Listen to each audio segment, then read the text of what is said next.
रूस के बर्फ में डूबे गांव नवार्सिक में जवान सिपाही ऐवान पोतून अपनी बीवी आलिसा से बेहद मोहब्बत करता था।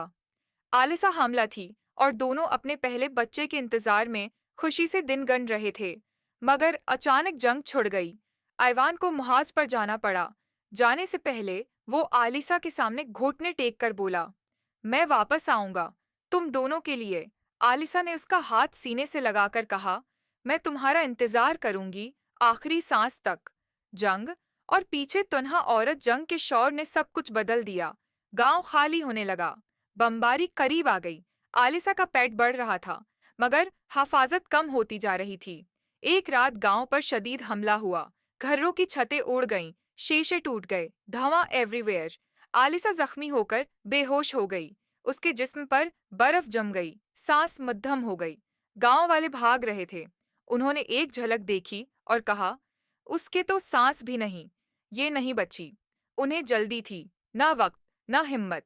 वो उसे मुर्दा समझकर बर्फ वाले कमजोर कमरे में छोड़ गए। असल पहचान 2 दिन बाद ऐवान जंग से वापस आया। गांव आधा तबाह था। लोगों ने उसे रोकते हुए कहा, ऐवान, आलिसा नहीं रही, हमने उसे खुद देखा था। ईवान के कदम रख गए। आंखों के सामने अंधेरा छा गया। वो लड़खड़ाकर बैठ गया, मगर फिर अचानक खड़ा हुआ। आहिस्ता मगर मजबूत आवाज में बोला, मेरी आलिसा जिंदा है। मैं उसे पहचान लूंगा, चाहे दुनिया न पहचाने, मैं पहचान लूंगा। वो भागता हुआ उस कमजोर कमरे की तरफ गया जहां बर्फ में मुर्दा ख्याल की गई लाशें रखी जा रही थीं। कमरे में दाखिल हुआ। ठंड, सर्दी, खामोशी। एक कोने में आलिसा पड़ी थी, आंखें बंद, होंठ नैले, सांस न होने के बराबर। हकीम शुसीन वहां खड़ा था। वो बोला, बेटा, तुम गलत समझ रहे हो, ये लड़की नहीं बच्ची। आइवान ने कानों पर हाथ रख लिए। मुझे किसी की बात नहीं सुननी, ये जिंदा है, ये जरूर जिंदा है। वो आलिसा के पास बैठ गया। उसने उसके गाल छुए, बिल्कुल बर्फ की तरह सर्द। मगर फिर अचानक उसे एक खुशबू महसूस हुई, चनबीली की खुशबू। ये वही खुशबू थी जो आलिसा हमेशा अपने बालों में लगाती थी। वो खुशबू ऐवान के दिल की धड़कन थी। ऐवान के आंसू बहने लगे। वो बोला, ये मेरी आलिसा है। मेरी सांसों में आज भी उसकी खुशबू है। ये जिंदा है, ये मर नहीं सकती।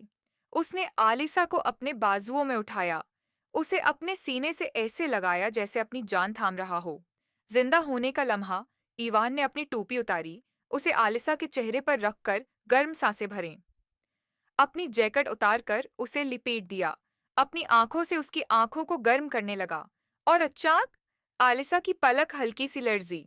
एक बहुत हल्की, बहुत धीमी सांस वापस आई। ईवान चीखा, मैंने कहा था, ये जिंदा है, ये मेरी आलिसा है, कोई मुझे गलत साबित नहीं कर सकता।